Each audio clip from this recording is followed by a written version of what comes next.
Good morning, praise the Lord. ઈશ્વરનો આભાર માનતા આવો આજનું વચન જોઈએ. તારા દ્રવ્યથી તથા તારી પેદાશના પ્રથમ ફળથી યહોવાનું સન્માન કર. નીતિવચનોનું પુસ્તક 3 અધ્યાય 9મી કલમ. આજનો વિચાર ખ્રિસ્તમાં અતિ પ્રિયવાલા મિત્રો, પ્રભુ ઈસુ ખ્રિસ્તના શ્રેષ્ઠતમ નામમાં આપ સર્વને સવારની પ્રેમભરી સલામ. દ્રવ્ય, ધન, સંપત્તિ ખોટી નથી અને દ્રવ્યવાન, ધનવાન, શ્રીમંત, માલદાર, માલેતુજાર હોવું પણ ખોટું નથી.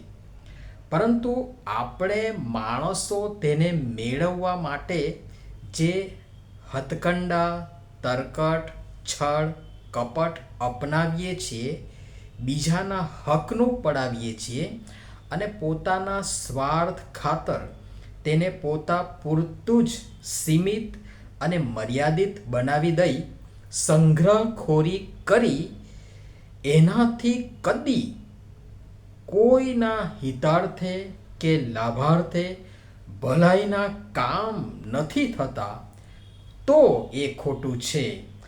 આપણે જોયું છે 13મા અધ્યાયની 11મી કલમ પ્રમાણે ખોટે રસ્તે મેળવેલું દ્રવ્ય ઘટી જશે, પણ મહેનતથી સંગ્રહ કરનારની પાસે તેનો વધારો થશે.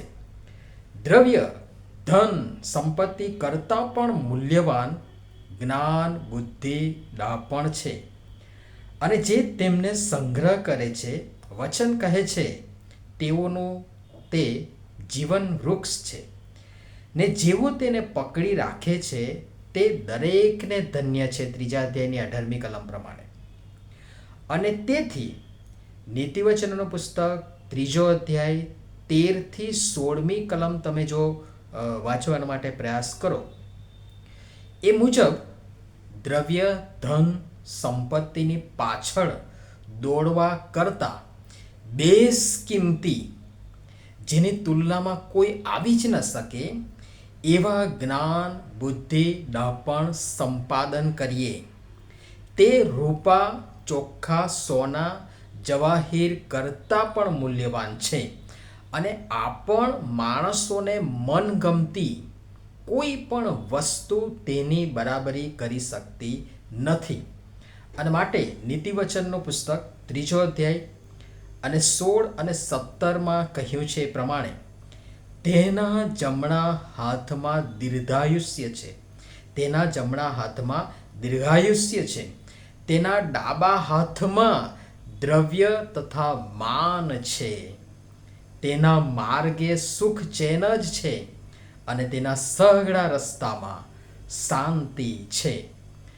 પહેલો રાજા 3 અધ્યાયને 1થી 15 તમે વાંચશો તો ત્યાં રાજા સુલેમાનની વાત આવે છે.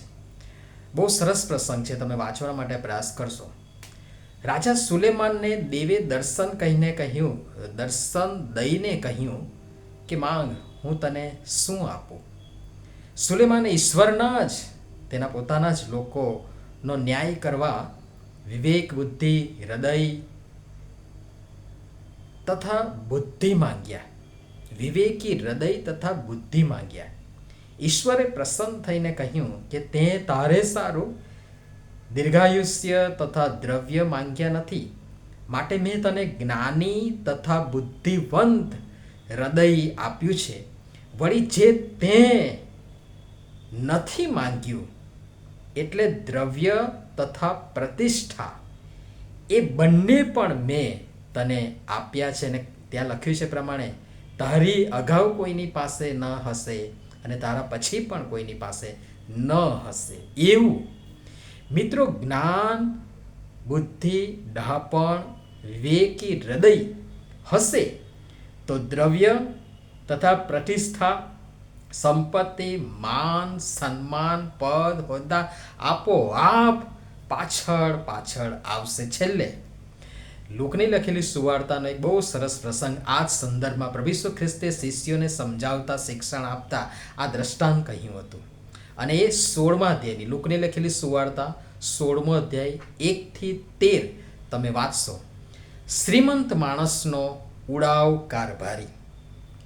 તહમત મુકાયું કે ભાઈ આ વહીવટ બરાબર કરતો નથી, અને એક તહમતના બાબતે એનો કારભાર છીનવાવાની નોબત આવી એ પહેલાં એ માણસ બહુ હોશિયારીથી વર્ત્યો અને એના ધણીના જે દેવાદાર હતા, જેનું દેણું હતું, એવા ધણીના દરેક દેણદારનું દેવું તેણે હળવું કરી નાખ્યું, હળવું કરી દીધું. પ્રભુ ઈસુ ખ્રિસ્ત શિષ્યોને શીખવતા ત્યાં કહે છે કે હું તમને કહું છું કે અન્યાયપણાના દ્રવ્ય વડે પોતાને સારો મિત્રો કરી લો. આ હોશિયાર માણસ એ જ રીતે વર્ત્યો કે જ્યારે તે થઈ રહે ત્યારે તેઓ સદાકાળના માંડવાઓમાં તમારો અંગીકાર કરે. નથી તો અફસોસ ન કરો, અને છે તો તેનાથી આવા ભલાઈના કામો કરી લો કે જેથી સમયે અંગીકાર થાય.